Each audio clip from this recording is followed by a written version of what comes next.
Hey there again, folks. Welcome back to my Let's Play of Remember11, The Age of Infinity. And let's see if we did good. Walking a blizzard in the dark of the night, we didn't know where we were heading, but Yomogi's footsteps steadily continued. He continued walking straight without any sign of hesitation. Yomogi's back blocked out the snowstorm. His existence here was reassuring. I shook off the indecision in my heart and continued walking. Still the limit of my strength was approaching. The exhaustion became unbearable and I began to stagger over my own feet. I can't walk anymore. Attacked by despair just when I was about to collapse. Cabin? Yes! In front of our eyes was the shelter cabin where we had spent the last 5 days. We've made it back to our final fortress. Or maybe the place that will become our grave. Yeah, neither of them sound that great. The final fortress kind of implies that there shall be no fortresses afterwards. Maybe wants the possibility of another fortress, you know? You don't have to be the final fortress. Just saying. Nobody spoke a word. There was no hope there. There was only a gently sloping despair. But still, it was a place where we'll be able to live for just a little longer. That's right, only a little longer.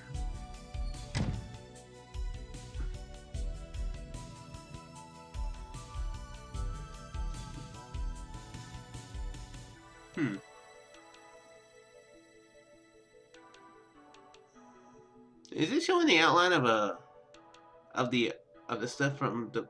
Yeah, it is, isn't it? It's interesting. Even after entering the cabin, we couldn't escape from the cold. We were all covered in snow and our coats were sopping wet. Carrying Uni inside, Yomogi laid him on the floor and began removing his clothes. Mayuzumi clucked her his tongue at his words.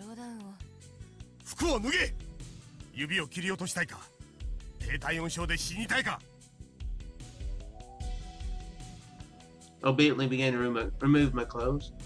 Shoes, gloves, the many layers of coats I was wearing, the inside of the coats were so damp with sweat. It may have been that what I was wearing had gotten soaked, because taking it off had the opposite effect, making me feel less cold. Mayuzumi was bashfully hesitating.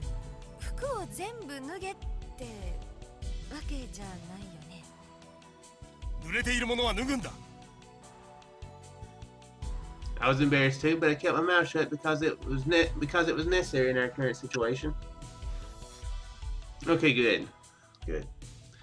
I want to be able to keep this game on my channel, and I would like to keep my channel, so I'm glad that they're not going to do this. Well, show it. Covered my body with a blanket and took off my clothes underneath it. But I left my underwear on, of course. It was kind of drafty. I'd feel uneasy if I didn't have any clothes on at all.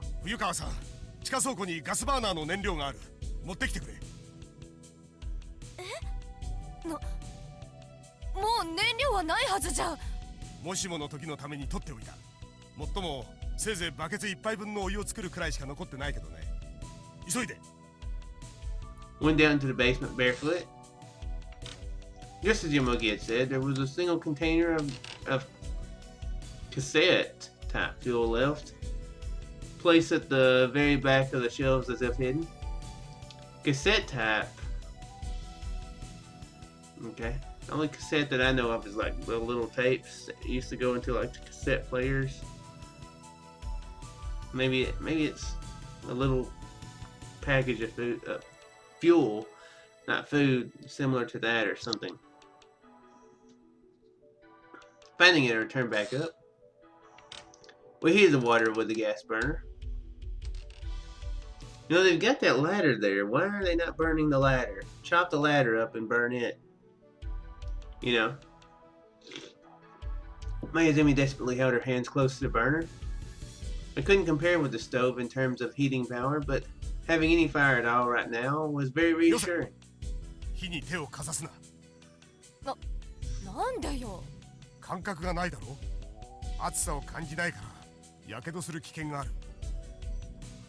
I dried my body with a towel. The tips of my fingers and toes were pure white. My sense of touch has pretty much disappeared, and I could only feel a little numbness in them. I even tried massaging them, but the feeling wouldn't return. When the water in the bucket became lukewarm, Yomogi lowered the flame strength. Dipping some towels in the hot water, Yomogi handed one to each of us.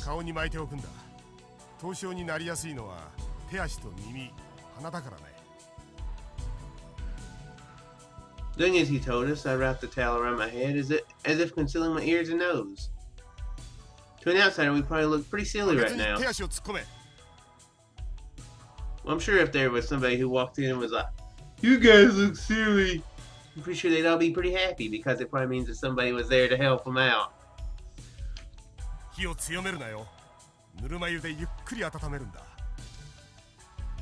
After looking at each other awkwardly, Mayuzumi and I both placed our hands and feet in the bucket. The feeling of warmth steadily spread, as if they were being revived. As the bucket wasn't very large, Mayuzumi and I were sitting in a position where our shoulders met.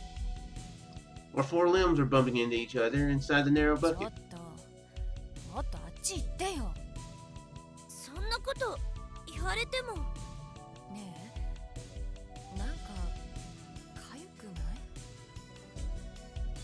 Having been warmed up, my hands and feet were gradually becoming itchy. On top of that, blisters started to form here and there. Yomogi also placed a warm towel underneath one of Uni's armpits. He then piled on several blankets on top of them. That he was able to groan at all meant that he was still conscious. But even now, Uni's small body was shivering. It was almost like he was convulsing. I could hardly stand to watch.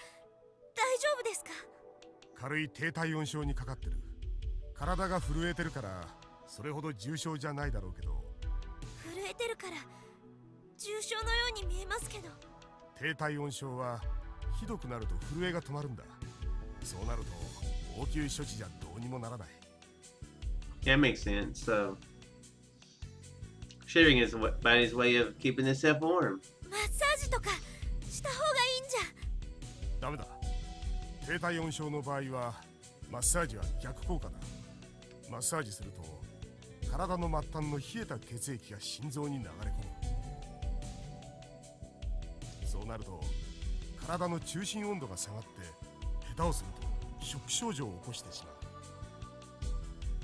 I was truly thankful that Yomogi was here.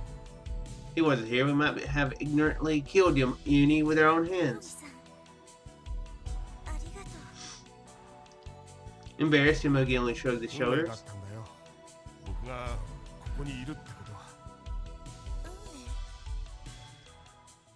Yomogi's eyes looked very gentle as he stared at Uni.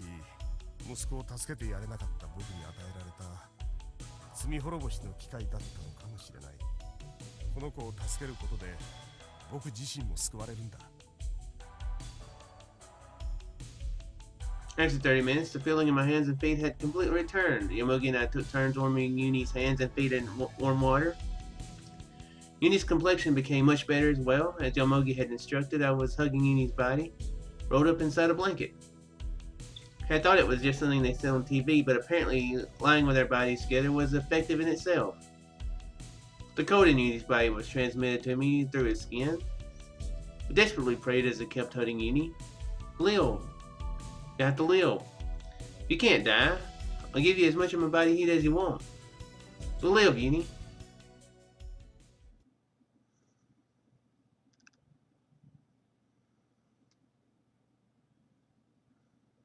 New day.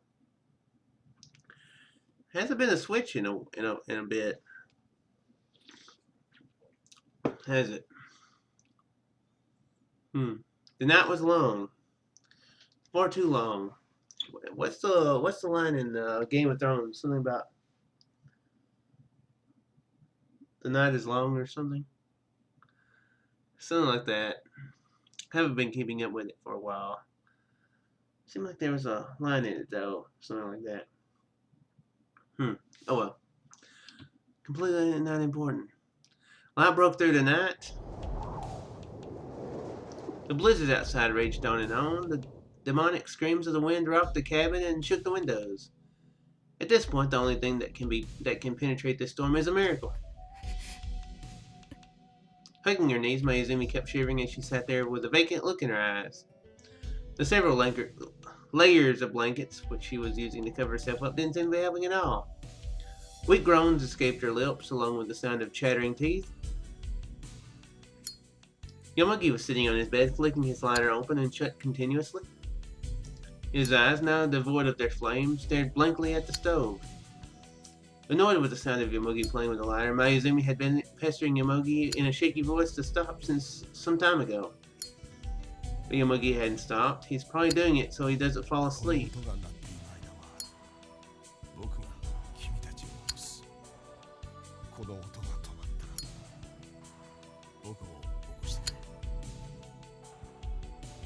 The metallic sound was like the last form of resistance from a human whose flame of life was about to be snuffed out by the fury of nature. It was by no means pleasant to the ears, but it was the sound of civilization. It was absolute proof that we were still alive. It was our heartbeat.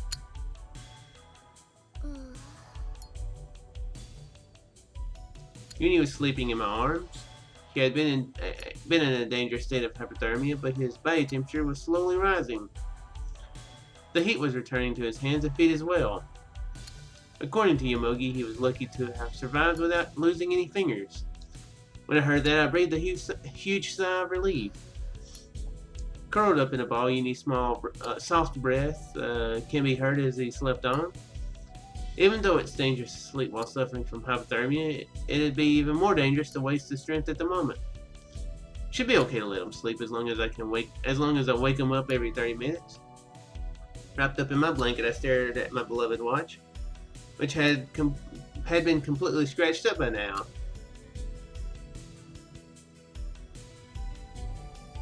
In this long night, which almost felt like it would last for an eternity, I thought about many things. For example, I opened and flipped through the 20 years of my life like an album. Elementary school, when I wrote a love letter. High school, when I found out a senpai I really admired had a girlfriend and cried all night. Going drinking with friends in the same class, and then going overboard with the alcohol, resulting in a terrible hangover the day after. All of them were just simple, everyday things. When I think back on them now, all those days sparkled brightly like precious jewels. Perhaps dying will make all the memories I had accumulated inside of me disappear. It's a very interesting background, isn't it? Yeah. Perhaps everything will return to zero. Interesting background again, as I say. All that will remain is the inorganic record that I was once here, and the pieces of memories I have left in the hearts of those who knew me. That'll be all. Okay, that'll be all. Bye, guys. I don't want to lose those simple yet irreplaceable, priceless memories. I don't want to die. I really don't want to die. Besides that, the long night made me ponder many other things. One thing that dominated my thoughts was the situation with Satoru. Well, what Uni had said at Sphia.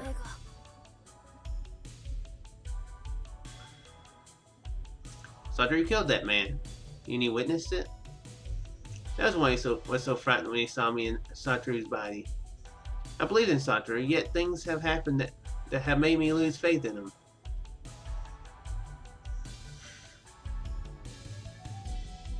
There was a couple things, but as far as that I kind of think that was self-defense.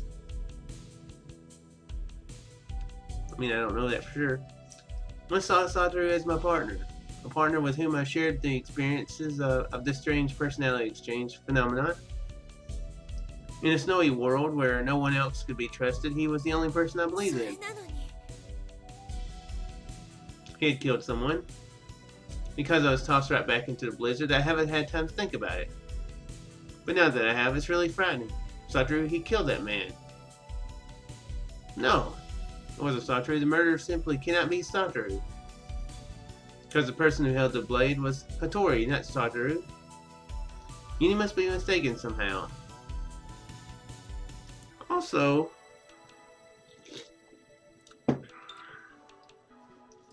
Well, even if he did, like I said, even if he did kill that guy, I mean, the last thing she saw as she beamed away was somebody holding a knife. So yeah, she saw like, if I remember right, she saw. So I mean, somebody was attacking Satoru. So if he killed the guy, that would be self-defense. Is what I'm thinking anyway. What it points to. Definitely admit he was a jerk for eating all the food. He should have figured that out. Yeah, he should have known not to eat the food. But that part, maybe it's a slightly, even though it's more extreme, doesn't seem quite as bad to me, personally. What about the rations? He went and ate all the rations by himself. He ate Uni and Yomogi's rations too. I hadn't told him that the heart attack was for the three of us, so I was partly at fault. I never thought the Satoru would secretly eat all the rations without telling me anything. No way. As far as I could tell from the notes he left, Satoru is a very reasonable person. Even locked up in the shelter cabin, I don't believe he's the type of guy who'd eat all the rations on a whim. One thing I'm kind of hoping, I would kind of like to see Satoru's side of things. I'm sort of hoping maybe this game is like Ever 17, the way I thought Ever 17 was. I thought when I first played Ever 17, you had to play as a, oh great, Takashi. Yeah, so you had to play as Takashi, and then you played as a kid. That was his name, right? Yeah, Kid. Yeah, very clever name. I thought you had to do it in order, and then I thought maybe once you did those two, you would unlock a third person. So that would be very interesting if that's what you got to do. To be honest, it kind of points that way too, because at the beginning of the game, it actually goes to Satoru's POV for a little bit while she's on the plane. He's somewhere. It shows them there. And I think, yeah.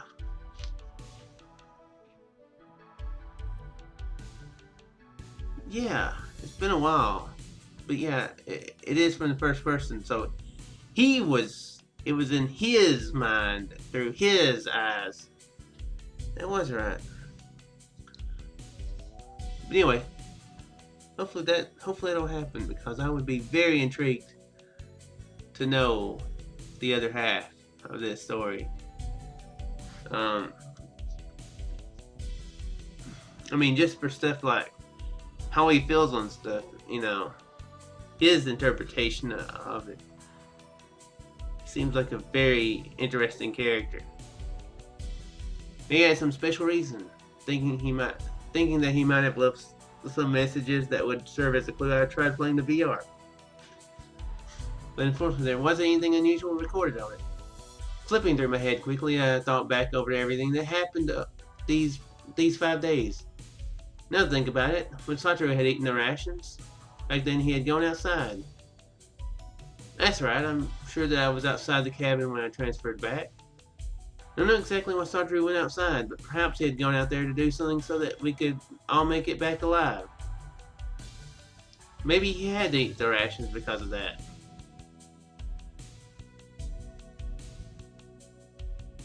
The backgrounds are changing really crazy. Why are the backgrounds changing all crazy like? What a convenient explanation. If Mayuzumi heard that, she would probably double over laughing. But I want to believe in him. That's why I decided to think of the problem with the rations as something that couldn't be helped. I believe in Satoru, even if everyone else in the world loses faith in him. I believe in Satoru because Satoru is my partner. Despite never being in contact with him, we're very close. It's as if he's my other half. Our relationship is the only thing that's keeping me sane. Ever since arriving at Sphia in the shelter cabin, I've become much more unstable. You know,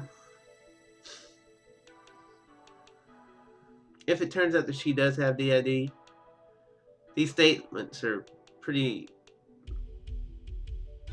sort of funny. She's like, he's the only thing keeping me sane. And if he's an alternate personality, then it's kind of sort of a double negative. But nature's wrath at the shelter cabin and the murderous monster at Sophia. No normal person would be able to act like everything was okay. But thinking back, I realized it's because Satoru was here, because he was so calm, that I was able to keep my sanity.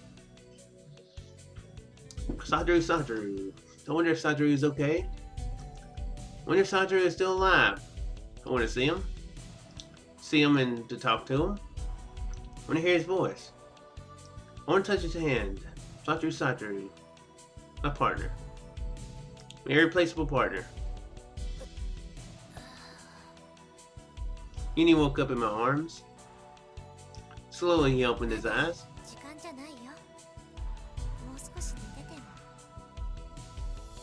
Uni shook his head.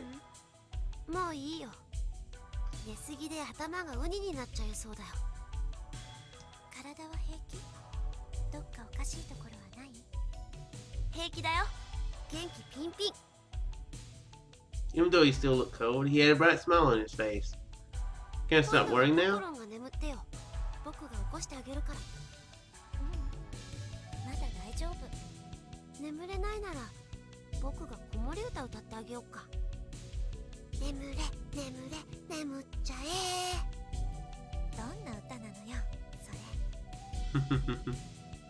I smiled slightly. At the same time, I was surprised by the fact that I was even able to smile. It's the first time I realized that people can still smile even in a situation as dire as this.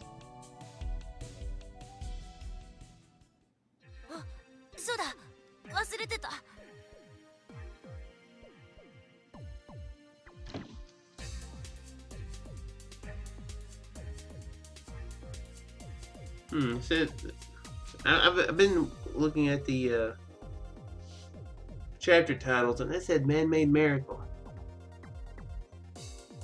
and the music changed. I believe this could be pretty important. I don't know how, but I'm gonna find out in the next one. I do hope you folks enjoyed, and I shall see you guys in the next one. Farewell there.